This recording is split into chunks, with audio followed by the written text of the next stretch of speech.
So Senator Heller. Mr. Chairman, thank you for holding this hearing to examine the issues we have with homeless veterans. And I want to thank the panel also for being here, for your insight and wisdom on this particular topic. You know, in this community, we talk a lot about the failures with the VA healthcare, VA claims backlog, and obviously improving the management at the VA. But I said, when we look at how well our nation is caring for veterans, I think we need to start by looking at our homeless veterans. And men and women who serve our country obviously should never be in this particular position.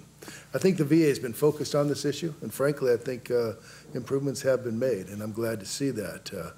But as long as we have homeless veterans, I think we ought to be doing everything we possibly can to get them back on their feet. And frankly, I also don't think it's solely a VA effort. We have several organizations in our communities back in Nevada that provide services to help veterans put a roof over their head and some stability back into their lives. And I think Nevada is lucky in that case to have organizations in both southern and northern Nevada, and for that they should be commended. I like the program VA 25 Cities Initiative. They help better coordinate with community leaders to address these veterans' homelessness, and especially in Las Vegas. And in combination with what the effort that you're doing and what these organizations in the state are doing, we've seen now where homeless veteran numbers declined by 44%. In the last year, and that's very, very commendable. I think that's great. My hope is that that VA initiative can be expanded to other cities, like in northern Nevada, like Reno, where we have about 150 homeless veterans at this point. But I also urge this community, Mr. Chairman, to consider legislation I've introduced with Senator Murray for several Congresses to allow VA-funded shelters to be reimbursed for care of veterans' dependents. Ms. Pape, can you define for me functional zero?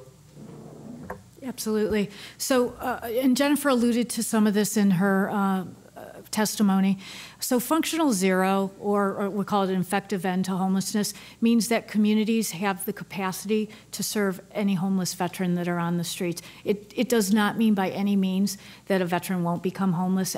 People go through hard times. They have housing crisis, health issues that will cause them to become homeless, but that the community has a rapid response to that homelessness and can get them either a house or a safe place to stay and the services they need.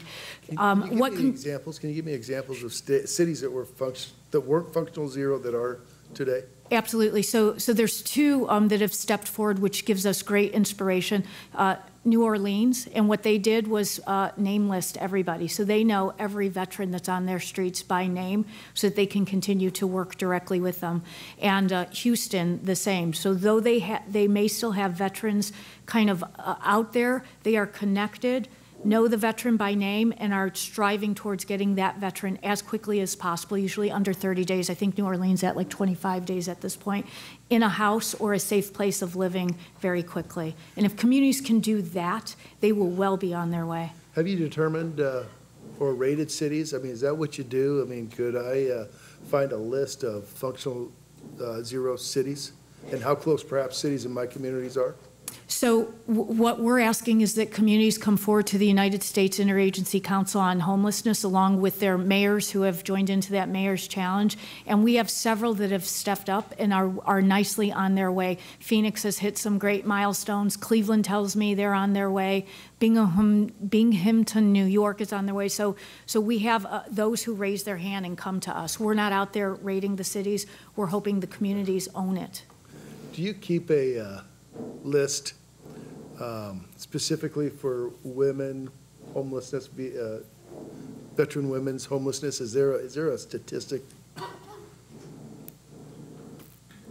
We know, and we do track the number of homeless women who are there. It's roughly 10 to 12%. We know the programs, and we have designated programs that are set aside and specifically dedicated to care for them. Is there a hard number?